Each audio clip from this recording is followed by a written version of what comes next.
राम राम जी सारे ना, होपफुली सारे ठीक ठाक होंगे। तो आज की वीडियो में बात करेंगे एमडीयू के एडमिशन प्रोसेस के बारे में। एमडीयू में आपके एडमिशन कैसे होते हैं, मेरिट लिस्ट पे होते हैं, एंट्रेंस एग्जाम होता है या फिर आपका डायरेक्ट एडमिशन होता है, आपके यहाँ पे क्या क्या कोर्स करवाए जाते हैं, इन चीजों के बारे में। तो वीडियो को आखिरी तक जरूर देखना और जो भी चैनल पे नया तो चैनल को सब्सक्राइब कर लेना, क्योंकि जब आगे आपके एडमिशन होंगे तो उस टाइम पे आपका एडमिशन से रिलेटेड सारी की सारी detail process A to Z चीजें आपको हमारे चैनल पे बताई जाएंगे, वो भी आपकी डिटेल में विद आपकी क्वेरी के साथ। ओके, तो सबसे पहले बात करते हैं कि एमडीयू में एडमिशन है वो कैसे होते हैं। एमडीयू में आपका डायरेक्ट एडमिशन होता है, उसके बाद मेरिट लिस्ट के बेस पे एडमिशन होता है, एंट्रेंस एग्जाम के बेस पे भी आपका एडमिशन होता है। लेकिन ये एडमिशन आपके अलग अलग कोर्सेज के अलग अलग जगह पे करवाए जाते हैं। तो सबसे पहले बात करते हैं कि आपके जो एडमिशन है वो कैसे होते हैं। आपके रेगुलर एडमिशन होते हैं, डिस्टेंस के थ्रू एडमिशन होते हैं, उसके बाद आपकी डिग्री है वो शॉर्ट टर्म लॉन्ग टर्म की होती है। ओके, तो सबसे पहले बात करते हैं कि आपकी यहाँ पे ग्रेजुएशन करवाई जाती है या नहीं करवाई जाती। बहुत सारे बच्चों का डाउट रहता है कि एमडीयू के कैंपस के अंदर आपकी ग्रेजुएशन होती है नहीं होती है। तो मैं आपको बता दूं कि आपकी जो ग्रेजुएशन है वो करवाई जाती है एमडीयू के अंदर, लेकिन वो आपकी 5 ईयर इंटीग्रेटेड कोर्स के अंदर करवाई जाती है। 5 ईयर इंटीग्रेटेड कोर्स का मतलब क्या होता है कि आपका ग्रेजुएशन और पोस्ट ग्रेजुएशन, यानी कि आप सिंपल लैंग्वेज में बात करो तो बीए और एमए दोनों आपकी 5 साल की एक साथ ही करवा दी जाती है। ओके, लेकिन इसमें आप अगर कोई बच्चा 3 साल की ग्रेजुएशन करके छोड़ना चाहता है तो छोड़ सकता है, कोई दिक्कत वाली बात नहीं होती, उसको 3 साल की डिग्री मिल जाती है। तो सबसे पहले बात करते हैं कि आपके डायरेक्ट एडमिशन कैसे होते हैं, किस चीज के होते हैं। तो आपके जो डायरेक्ट एडमिशन होते हैं वो होते हैं आपके डिस्टेंस के।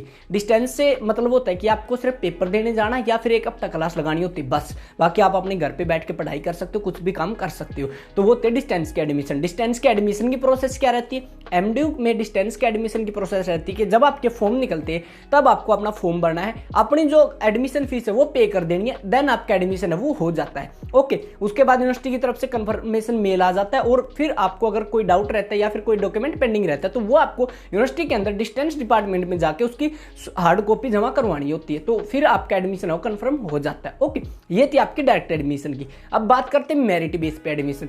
मेरिट बेस पे एडमिशन उन स्टूडेंट के होते हैं जिनका आपका कहीं बार एंट्रेंस हुआ हो, यानी कि जो बच्चे यूआईटी करते हैं, मोस्टली आपका बीटेक एमटेक ये कोर्सेज हैं, उसके बाद आपकी फार्मेसी के हैं, बी फार्मेसी एम फार्मेसी है। इन कोर्सेज की क्या है कि आपके जो एंट्रेंस होते हैं वो होते हैं HSTES के थ्रू।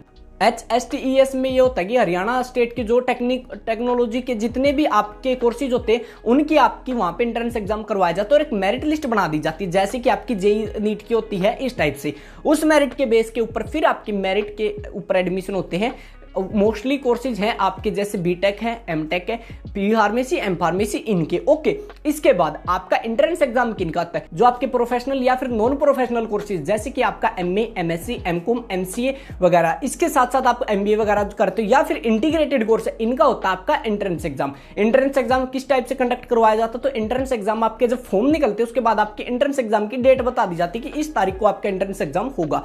वो एंट्रेंस एग्जाम आपका एमडी यूनिवर्सिटी के अंदर ही करवाया जाता है। उसके बाद उसमें जो सिलेबस आता है वो आपका पिछले कोर्स का आता है, यानी कि अगर कोई पोस्ट ग्रेजुएशन में एमए, एमएससी, एमकॉम वगैरह कर रहा है तो उसका क्या होगा कि उसका ग्रेजुएशन वाला सिलेबस आएगा। जो बच्चे अभी इंटीग्रेटेड 5 ईयर में आएंगे तो उनका क्या 11th और 12th क्लास का आपका सिलेबस है वो करवाया जाएगा, वो सिलेबस आएगा। उसके बाद अपना क्या है कि एंट्रेंस एग्जाम देना होगा। एंट्रेंस एग्जाम देने के बाद आपके जो एंट्रेंस एग्जाम में नंबर बनते हैं 100 नंबर का आपका पेपर होता है। एमसीक्यू सारे के सारे क्वेश्चन आते हैं, कोई आपका थ्योरेटिकल वगैरह कोई लेंथी पेपर नहीं होता, सिर्फ आपको एमसीक्यू सेलेक्ट करने होते हैं। उसके बाद उसमें जितने भी आपके नंबर आएंगे उन नंबर के बेस पे ही आपकी मेरिट बनती है और उसके बेस पे ही आपका जो एडमिशन है वो होता है। ये होती है एमडीयू में एडमिशन की प्रोसेस, यानी कि आपका डायरेक्ट एडमिशन होता है डिस्टेंस में, मेरिट बेस पे एडमिशन होता है आपका बीटेक के जो टेक्निकल कोर्सेज वगैरह उनमें या फिर आपका फार्मेसी वगैरह में। ओके, उसके बाद जो आपके प्रोफेशनल और नॉन प्रोफेशनल कोर्स है 2 ईयर 5 ईयर जो भी है आपका, चाहे आपका सीबीसीएस या फिर आपका इंटीग्रेटेड कोर्स है, यानी कि आपका एमकॉम इंटीग्रेटेड, यानी कि उसमें क्या होगा कि आपकी बीकॉम भी होगी और एमकॉम भी 5 ईयर का कोर्स हो जाएगा। इसके साथ अगर आपका एमए रहता है तो एमए में ये होता है आपका